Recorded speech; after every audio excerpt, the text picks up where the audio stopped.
Long ago, nestled between green hills and winding rivers, stood the modest village of Acor. Known for its rich soil and tranquil ways, Acor was a place where traditions ran deep and expectations defined identity. In such a place, deviation wasn't just frowned upon, it was met with suspicion, ridicule, and sometimes fear. But even in the most rigid soil, a wildflower will bloom. Her name was Annette. She wasn't the daughter of a noble chief, nor was she the wife of a wealthy merchant. In fact, she belonged to no man at all, and that alone was enough to stir the whispers. But what truly made her the center of every hushed conversation and every side glance was not her independence, but her audacity. Where other young women of Acor dreamt of a quiet wedding and a well-stocked kitchen, Annette looked further. She carried no shame in her stride, only confidence. Her dresses were colorful, her laughter loud, her gaze unwavering. The men watched her with longing, the women with disdain, and she noticed both, deliberately. Annette had built a life not by accident, but by choice. Relationships, to her, were a kind of trade. She saw the transactional nature of the world clearly, without the romantic filter others clung to. Her body, her voice, her presence. These were assets. And like any skilled merchant, she knew their value. The elders would shake their heads and sigh, calling her a lost cause. The married women, burdened by routine and weariness, would spit cruel words her way. No man wants a woman who parades herself like a market stall, they'd sneer. To which Annette would smile sweetly and reply, "Not my fault. Your husbands find my stall more appetizing than your pantry." Even the younger women, those still hopeful and unmarried, found reasons to ridicule her. "You'll grow old alone, with no children, and no one to call your own," one would chirp. Annette, always sharp, would laugh in return. "And yet your fiancé can't afford to feed you without your mother's help." She wasn't cruel for the sake of it, only honest. Her words stung because they were true. The men of Acor, however, felt differently. They were drawn to her like moths to flame. Some claimed it was her beauty, others her confidence. But those who knew her more intimately whispered of something deeper, an enchantment of the mind, a seduction of the spirit. Annette had a way of making a man feel seen, truly seen. She would listen without pretending, laugh without restraint, touch without hesitation. And once a man had known her, truly known her, it was hard to return to a life of dullness. Even the wealthiest, most disciplined men found themselves unraveling in her presence. Rumor had it the king himself had once invited her to his private chambers during a visit to the province. Whether it was true or not didn't matter. The myth only added to her allure. Annette was not just attractive, she was magnetic. But what she had in beauty and charm, she doubled in strategy. Every decision she made was calculated. She knew when to speak, and when silence would serve her better. She could read intentions the way a hunter reads tracks. And when she wanted something, she rarely left it to chance. One evening, as the sun dipped below the horizon, bathing Acor in golden orange hues, Annette wandered through the village marketplace. The smell of grilled maize mixed with burning firewood. Children played in the dust, and gossip drifted on the wind like petals. It was during this walk that she overheard something that made her pause mid-step. "Chief Undu is coming to Acor," a merchant whispered to another, unaware that Annette stood nearby. "They say he's looking to expand trade in the east." Annette's heart quickened. Chief Undu was not just any visitor, he was a giant in the palm oil trade, known from the southern coast to the northern plains. Men bowed before him, and even rulers sought his favor. If power wore a face, it would look like Undu's. To most villagers, this news meant an opportunity to sell more produce. But to Annette, it meant something else entirely. It meant jackpot. If she could meet Chief Undu, truly meet him, the way she had met others before, she could change the trajectory of her life. Not just more coins or gifts, but access, influence, power. That night, as she sat on her veranda beneath a violet sky, Annette lit a slender pipe and inhaled slowly. The smoke curled above her head like a thought made visible. Her eyes sparkled, not with romance, but with calculation. "Time to prepare," she whispered. The next morning, before the village had fully woken, Annette began her work. She visited an old friend, Azu, who worked as a guard at the village entrance. Azu, who had once tried to court her years ago and still carried the glow of that rejection, was easy to persuade. "When is Chief Undu arriving?" she asked casually. 2 nights from now, he answered too quickly. He'll stay at the governor's guest house. And his guards? 15 of them. Fierce types. But he's the kind to go walking alone sometimes. She smiled. Perfect. In the next 2 days, Annette transformed her routine into something deliberate. She spent mornings in seclusion, attending to her skin, her hair, her wardrobe. Every thread mattered. Every scent was chosen. Every detail planned. In the evenings, she walked through town, but not hurriedly. She moved like music, noticed, but not needy. Tailors delivered custom gowns to her doorstep, and she spent hours selecting which would tell the right story. Should she appear bold, gentle, powerful? She consulted her own reflection like an advisor, but preparation wasn't just about appearance. She sent small gifts to workers at the guest house, inquiring discreetly about Undu's preferences. She learned what he drank, how he liked his meat, what colours he wore. Annette was not a gambler. She was an architect. By the time Chief Undu arrived in a corps, flanked by his entourage and shaded by silk umbrellas, Annette already knew more about him than his own steward. But still, she waited. Timing was everything. She would not rush fate. She would seduce. In the quiet folds of dusk, when the sun dipped low behind the distant hills of a corps, casting a bronze hue over the thatched roofs and dirt roads, a hush spread across the village, the kind that precedes the telling of something forbidden, exciting, and dangerously delicious. Annette had been walking along the riverbank when she first overheard it. 2 young men hunched by the edge of the water, their voices low but urgent. Chief Undu, one of them whispered, almost reverently. The richest man east of the capital. They say he's coming to Acre by week's end. The other scoffed, though his eyes gleamed. To buy land, trade spices, or women? They laughed, unaware that just beyond the reeds, Annette stood still as stone, her ears drinking in every syllable like sacred wine. The name, Undu, danced on her lips like a prayer and a dare. She didn't need to hear the rest. The rumour alone was enough to set her mind ablaze. She returned home that night with a quiet determination behind her eyes, the kind villagers had come to recognise and fear. When Annette looked like that, like a panther in the dark, something always happened. Someone lost a husband, someone broke an engagement, and someone else, usually Annette, ended up richer, sharper, and more untouchable.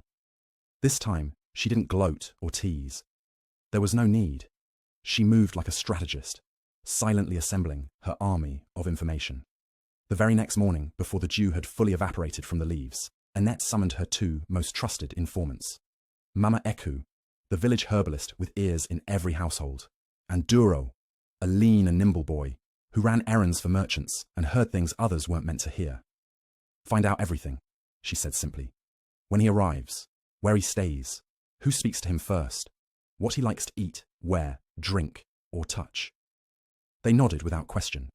It was well known that being in Annette's favour brought more profit than a season's worth of harvest. Within a day, the details started to flow in like a stream bursting through dam walls.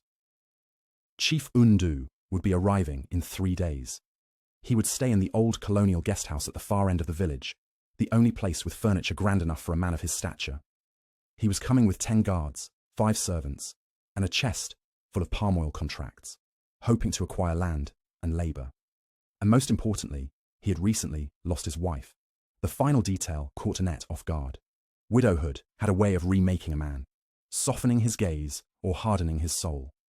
Either way, grief was a crack in the armour, a place to slip inside. She spent the next 2 days not lounging or parading, but in near monastic discipline. Her days were structured with almost military precision. Mornings were for physical conditioning, long barefoot walks along the outskirts of the village, where she could think and move freely. Noon was for skin rituals, clay masks, herbal soaks, oil massages that left her glowing like burnished gold. Afternoons were for fittings with the best tailor in Acre, soft silks, bold cuts, dresses that hinted but never gave too much. And at night, she read. Yes, Annette read. She had a small collection of books gifted by past lovers, merchants, and one poetic traveller who claimed she had eyes like midnight storms. She read about commerce, history, grief, desire, anything that might help her understand a man like Undu. Because this wasn't just seduction anymore. This was chess. And she was playing for a king. 3 days. That's all she had. But time, to Annette, had always been more of a material than a limit. Something to be moulded, manipulated, and shaped to her will. As the rest of the village murmured in anticipation of Chief Undu's arrival, Annette wove herself quietly into the fabric of that anticipation. She made sure she was seen, but never obvious. A flash of her silhouette, crossing the village square at sunset. The scent of wild jasmine trailing behind her on market day. A sharp, deliberate laugh escaping her lips when passing groups of whispering men. She didn't need to speak his name. She let others do that for her. Annette must be planning something, one woman hissed over her steaming pot. She's sharpening her claws, another replied. I heard she already sent her tailors a sketch for a red silk dress. She'll ruin him, they concluded. But none dared to intervene. And in her home, Annette prepared, not just in body, but in mind. For 2 nights straight, she sat by the oil lamp with her long-lost friend, a thin, leather-bound journal she had hidden in a wooden box beneath her bed. She called it the Book of Men. In it were names, initials sometimes, faces she could no longer recall, and pages of what they loved, hated, feared. She read it like scripture. She wasn't just hunting. She was studying prey. Powerful men, she murmured aloud, writing a fresh entry, often need to believe they are rescuing you, or being understood in a way others cannot offer. Their pride is not a fortress, it's a wound with a crown on top. She would not walk into Undu's presence like a storm. No, she would arrive like a necessity. A quiet answer to a need he didn't yet know he had. On the morning of the 3rd day, the village erupted. Trumpets blared as Chief Undu's caravan crossed into Acor, his guards dressed in gold-accented uniforms, their boots churning dust like thunderclouds. Children chased the procession, women peeked from behind windows, and the village council prepared for their formal welcome. Annette did not appear. She remained behind her curtains, listening. She had already learned everything she needed about his arrival. The weight of the boxes they carried, the number of horses, the kind of food packed for the journey. Her messengers had done their work. Her next move had to be timed with precision. And so, later that evening, when the celebration began in the guest house courtyard, music, wine, drumming, the clinking of royal glasses, Annette made her first play. She didn't crash the party. She sent a gift, a bottle of rare herbal tonic, known to be both rejuvenating and seductive, wrapped in indigo cloth, tied with palm ribbon, accompanied by a simple note, for the long journeys and the longer decisions to come, from someone who knows the taste of tied kings. She signed it only as A. It was bold, but not desperate, personal, but veiled. Undu read the note 3 times before asking, "Who is this A?" One of the guards, already drunk, whispered, "Annette, the woman they warned us about." Undu raised an eyebrow, but said nothing. He placed the bottle beside him and continued his meal. But that night, while the others sang and danced, Undu could not sleep. The letter, the handwriting, the precision of tone, the absence of flattery, stuck in his mind like a thorn in. The morning sun rose over Acor like a reluctant witness to the unfolding storm. The village stirred slowly, unaware that a game of power and seduction was about to begin, one unlike any it had ever seen. Annette stood before the mirror in her modest compound, brushing the final strands of hair into place. Her dress, a deep, emerald hue that shimmered like forest under moonlight, clung to her figure with elegant precision. Every detail was curated for today. She had spent the past 3 days preparing not just her appearance, but her presence, sharpening it into a weapon of effortless charm and unspoken danger. Word had spread like dry wind through the village grass. Chief Undu had arrived. He wasn't staying at the market lodge like visiting traders often did. Instead, he had taken up temporary residence in the grand ivy-draped villa on the hill, the one once built for colonial officials, but now only opened for guests of honor. It was an announcement in itself. Undu did not come to blend in. He came to dominate. Annette knew this, and she respected it. By midday, she found herself in the central square, not by chance, but by deliberate design. She let her steps fall into a rhythm of casual poise, her eyes observing, but never lingering, her scent trailing soft hints of sandalwood and clove. A few men turned to look. A few women rolled their eyes. She barely noticed. Then, as expected, the moment arrived. A sleek black car, the kind rarely seen outside the capital, pulled up beside the old well. The door opened. Chief Undu stepped out, flanked by 2 assistants. He was tall, broader than most, with skin the colour of polished walnut and eyes that missed nothing. He wasn't traditionally handsome, but there was an aura around him, wealth, control, and the habit of getting what he wanted. Annette allowed herself a single glance in his direction, then turned away as if unimpressed. The move was calculated. The bait dropped. She didn't have to look again to know he had noticed her. Later that evening, the villa on the hill hummed with activity. Candles flickered in the courtyard, casting golden halos over glass and metal. Chief Undu's inner circle had arranged a welcome dinner, select guests only, an atmosphere curated for strategy and charm. Annette, dressed in a midnight blue gown that seemed stitched from twilight itself, entered the room without an invitation. That was the art, knowing when permission was irrelevant. Conversations paused, faces turned. She greeted no one directly, instead drifting toward the refreshments like a woman with every right to be there. And it worked. Within minutes, one of Undu's aides approached, murmuring something into his ear. Undu, mid-laugh in a story about export tariffs, turned to glance. Their eyes met. And in that glance, an entire conversation happened, one layered with curiosity, challenge, and something darker. He raised a hand. She approached. "Miss Annette," he said. His voice was low, rich, and used to being obeyed. Or should I say, the mystery I've heard too many stories about. She smiled, slow and composed. Stories are like smoke, Chief Undu. They rise higher the hotter the fire, but you must get close to feel if it's real. A flicker of amusement passed through his expression.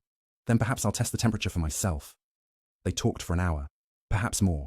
Politics, trade, palm oil futures, poetry. She was careful to let the conversation breathe, never pushing too far, but always leading. Undu, in turn, allowed himself to be intrigued. As the night wore on, others watched from the corners of the room. Some with envy, others with suspicion. They could sense it. Something was shifting. Annette wasn't just another village enchantress anymore. She was entering a different league, and that's precisely where she wanted to be. The following day brought silence. No word from Undu, no gestures of pursuit, just the usual bustle in Akor and the slow burn of waiting. Annette did not worry. She understood the dynamics of powerful men. Pursuit was often delayed, not due to lack of interest, but calculation. Men like Undu didn't chase. They lured. They tested how far others were willing to go. So, she waited. And in the waiting, she prepared. She rewrote her approach. Today wouldn't be about seduction.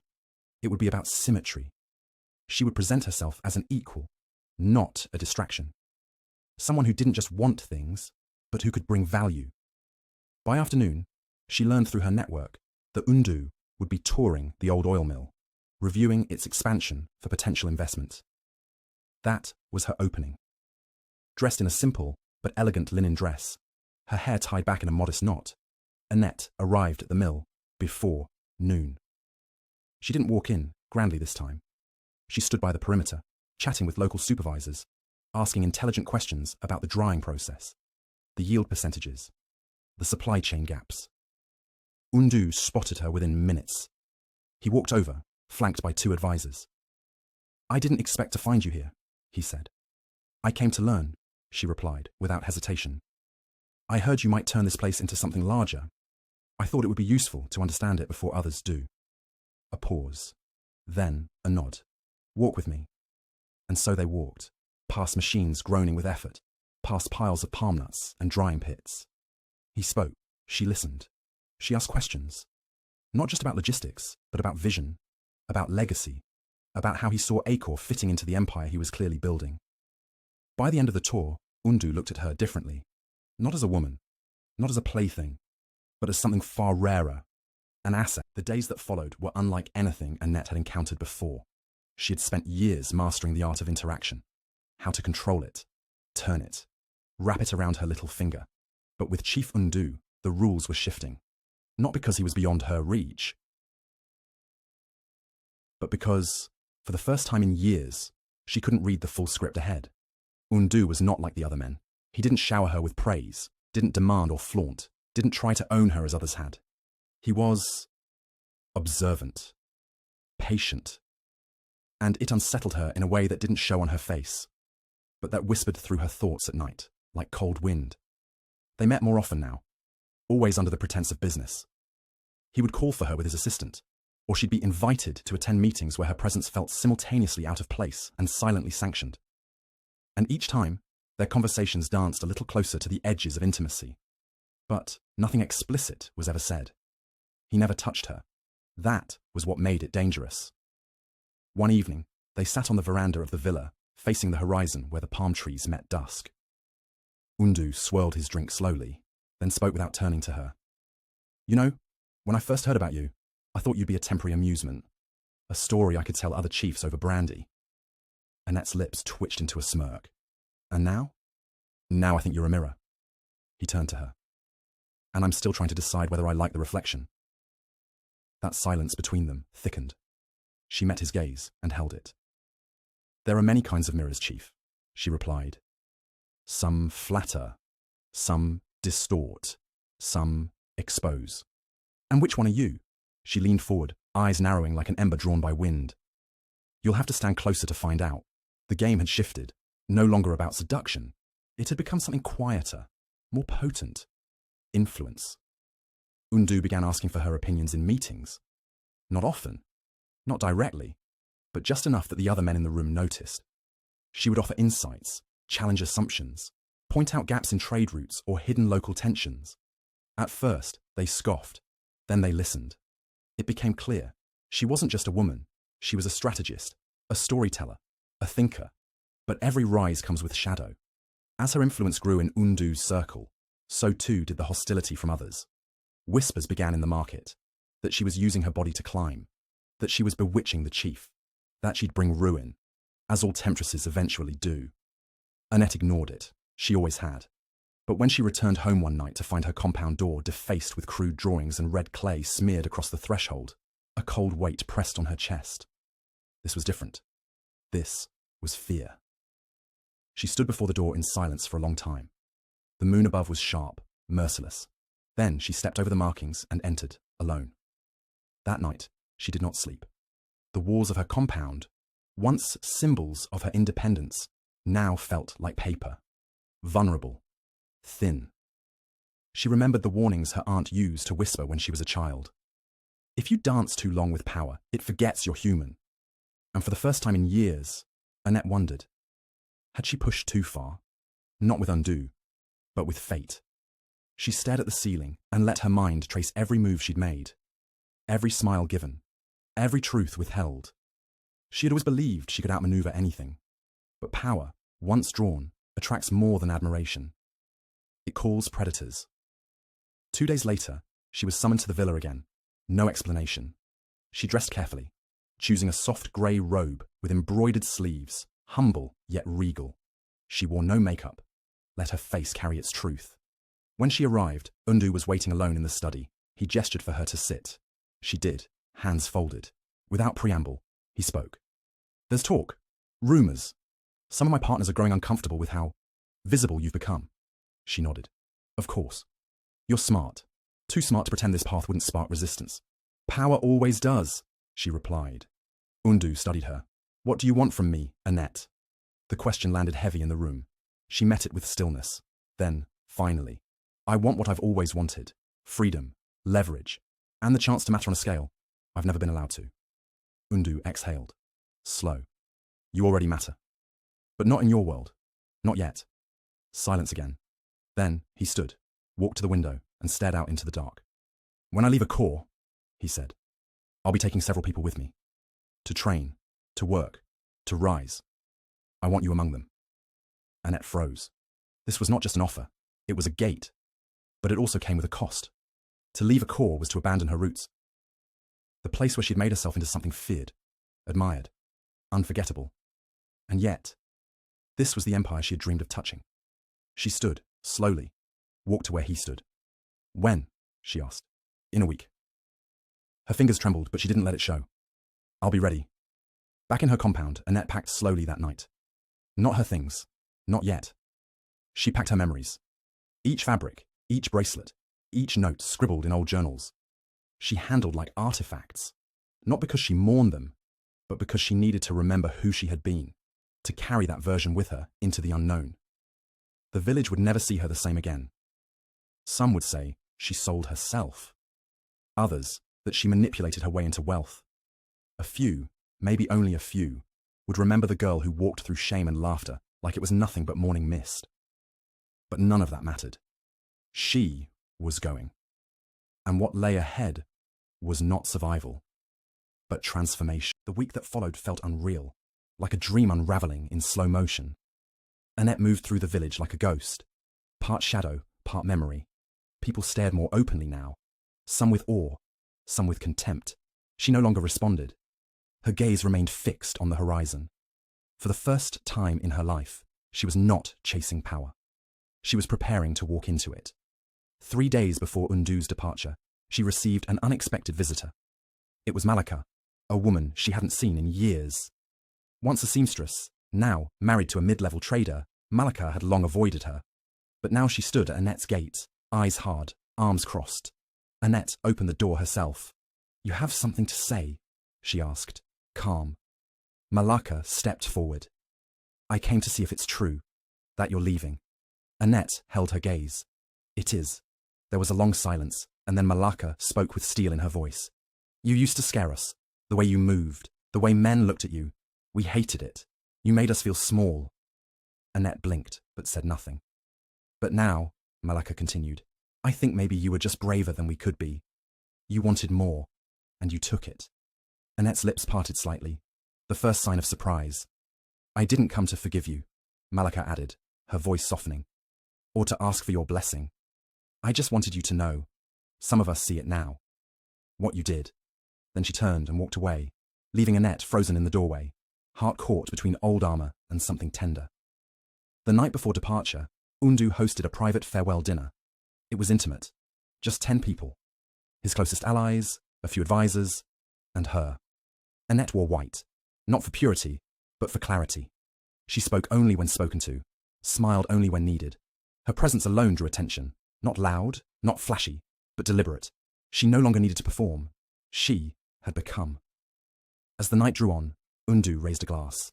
"To new beginnings," he said, "and to those who walk through fire and do not burn." Their eyes met. She raised her glass too. "To what comes after fire," she replied. They left Akor at dawn. Undu's convoy moved in silence through the sleepy streets. Annette sat in the back seat of a sleek black car. Behind her, the village faded like dust in morning light. She didn't look back. Instead, she reached into her satchel and pulled out a single folded note. It was something she had written the night before. On it were 6 words: "I was never yours to burn." She smiled faintly, then let the wind take it through the open window. But the world beyond Akor was no easier. Undu brought her to the eastern port city, a place of steel towers, merchant ships, and relentless ambition. Here, names mattered less than influence, and influence required proof. Annette quickly learned that charm was not enough. In the boardrooms, men didn't flirt. They tested. They tried to trip her, discredit her, silence her. But she held her own. She learned trade logistics, tariffs, even foreign customs. She listened more than she spoke, watched everything, said little. Within 2 months, she was leading internal negotiations. By the 4th, she was Undu's unofficial conciliere. But with power came tension.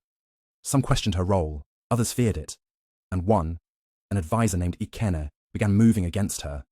He was subtle, methodical, whispered doubts in Undu's ear, planted rumors that she was a spy, a liability, that she only craved control. Annette saw it. She didn't panic. She waited. Then came the storm. A shipping deal went wrong, badly. Millions lost. Blame flew like arrows. Ikene pointed at her. She advised the route. She misread the risks. Undu hesitated, and that hesitation cracked something in Annette. She stepped forward.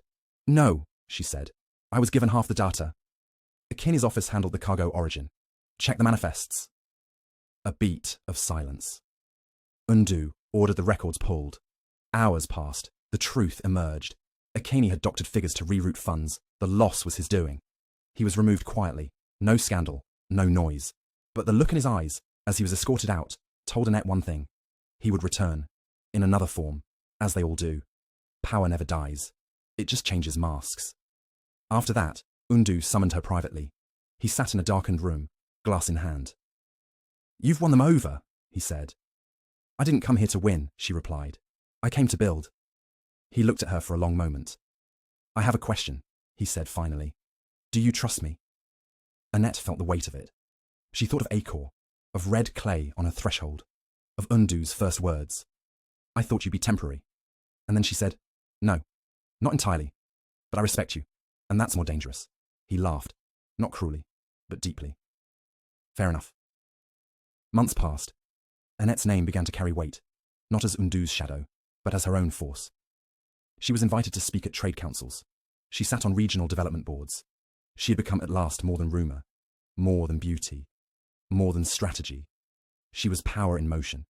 But inside her, something still stirred. At night, she sometimes sat by the window and asked herself, had she become what she fought to escape? Had she built freedom, or another cage? The answer came one morning, years later, when a letter arrived. It bore no seal, no return name. Inside, only 5 words. Acor remembers, so do we. She stared at the paper for a long time. Then, without hesitation, she began to pack. Not everything. Just a few things. She wasn't going back, but she would visit. Because even storms must return to their source. The villa that once shimmered in the moonlight like a prize, now felt like a prison. Its halls echoed not with laughter or indulgence, but with suspicion and silence. The chandeliers above Annette's head still glistened, yet she felt they were watching her. Shadows had grown longer, less because of the hour, more because of what had changed between them. Chief Undu had grown distant, not cold. He was never fully warm to begin with, but distant in a calculating way. He still brought her flowers, but no longer looked at her when handing them over. He still invited her to events, but rarely reached for her hand. The affection was there only in appearance, like an empty throne. Beautiful, but no king sat in it. Annette had noticed the shift early but told herself it was nothing. She told herself it was just the stress of business, the distractions of power, the usual cycle of high-stakes men. But deep down, something else gnawed at her, a warning, not from the world, but from her own body. She had missed her last 2 cycles. At first, she dismissed it. Her body had played tricks on her before, delayed, altered, rebellious from exhaustion or stress. But not like this. Not this persistent silence inside her. So she sat one morning on the marble sink of Undu's master bathroom, holding a small white stick with trembling fingers. When the second line appeared, bold and unmistakable, Annette didn't cry. She didn't scream. She simply stared, expressionless, as if her entire past had converged into a single, fragile line of colour. Pregnant. For the first time in her adult life, Annette didn't know what to do next. She didn't tell him. Not immediately. Part of her wanted to, if only to gauge his response. But something stronger whispered caution. She needed to know where she truly stood with him before placing this weight on the table. So instead, she watched. Watched how Chief Undu took longer phone calls in languages he thought she didn't understand. Watched how he began locking his study. Watched how he shifted from lover to investor. And then came the envelope. Delivered quietly one morning by a driver, handed to her without explanation. Inside it was a note, written in Chief Undu's precise, elegant hand. A gift. You deserve something that lasts longer than whispers. You. She unfolded the second piece of paper beneath it. Deed documents. Property ownership. A modest but valuable plot of land in the outskirts of the capital, entirely in her name. On the surface, it was generosity. In her chest, it felt like goodbye. Annette's instincts had sharpened over the years. She had survived on her ability to read people, shift with them, seduce or scare them into giving her what she wanted. But now, as she lay awake staring at the ceiling of a villa she no longer trusted, she realized something terrifying. This wasn't a negotiation anymore. This wasn't a game she controlled. If she told Undu, she could lose everything. If she didn't, she might lose herself. And then, fate delivered one final twist. It was a quiet night, the kind that arrived with too many stars and not enough answers. Annette stood on the balcony, her fingers curled tightly around the wrought iron railing. Below, the garden lights flickered lazily. In the distance, she heard the low hum of Undu's returning motorcade. He had been gone for days. When the car doors shut and the footsteps approached, her heart pounded like it hadn't in years. But instead of the man she expected, a sharply dressed woman appeared at the balcony doors. "Ms. Annette," she said, voice cool and polished. Chief Undu won't be joining you tonight. Annette blinked. Excuse me? The woman extended a folder. Legal counsel. Effective immediately. Your residence arrangements are terminated. The property deed remains in your name. Transportation is arranged. You are to vacate the premises by sunrise. The woman turned and left. No explanation, no emotion, just clean lines and cold closure. Annette did not scream. She did not throw anything or cry. She stood there as still as a statue until the door clicked shut. Then, in silence, she walked to the mirror, placed both palms on the counter, and stared at herself. Her reflection didn't look angry. It looked free. Not because she had won, but because the illusion had shattered. And beneath it, the truth was clear. She had built a palace on the edge of a volcano, and now the lava had come. But inside her was something more than rage, more than grief. Inside her was life. Dawn rose without permission. The villa emptied like a stage after the final curtain. Workers arrived silently to clear out Annette's belongings, though she didn't have much to pack. Most of what she wore, used, or admired had never really belonged to her. Even her dresses, custom-tailored, silk-draped statements of dominance, felt like borrowed skin. She stepped into the waiting car without resistance. There was no pleading, no calls, no dramatic chase down a hallway. That wasn't her way. If Undu wanted her gone, she would leave with her spine intact and her silence louder than any insult. As the car pulled away, Annette stared out the tinted window, hand resting on her lower belly. It was still flat, still silent, but no longer empty. The city she returned to was not the same Acre she once ruled with hips and whispers. It had grown, but so had the distance between her and its rhythm. The women who used to gossip about her now ran boutiques. The men who once desired her now averted their eyes, out of respect or shame or both.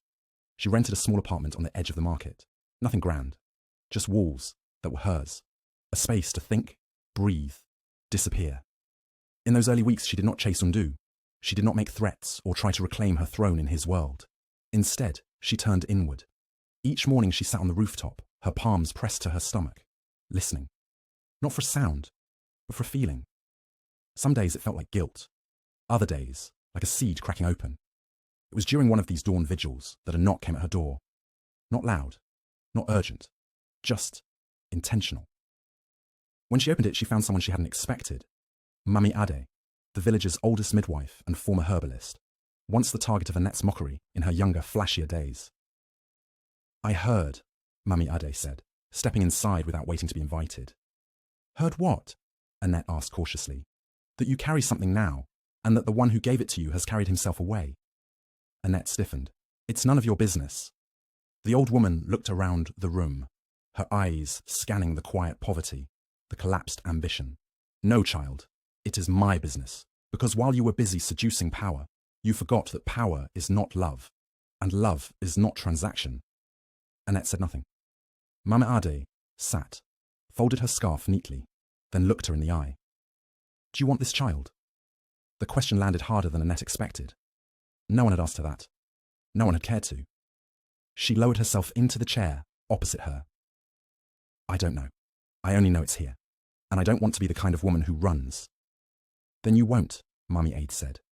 But first, you must become someone new. Over the following weeks, the old woman became a quiet shadow in Annette's world.